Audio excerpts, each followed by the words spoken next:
This is the Lone Crater YouTube. We hope this video helps. You start by exposing the problem area so you can act fast. Clear fabric and debris away from the zipper teeth. Inspect the slider and the fabric pinch point to see if teeth are misaligned or a seam is caught.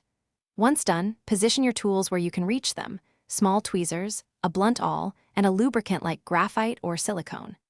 Doing this first saves time because you'll immediately know whether you need just lubrication, gentle realignment, or a minor repair.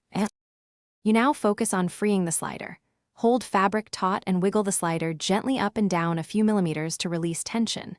If fabric or thread is trapped, use tweezers or a blunt awl to tease it out carefully so you don't tear the material. After the obstruction is clear, apply a small, targeted amount of lubricant along the teeth and run the slider slowly to distribute it. Make sure to work progressively. Forcing the slider can bend teeth and make the issue worse. You finish by running the zipper through its full range to confirm smooth operation, repeating small lubrication steps if you feel residual resistance.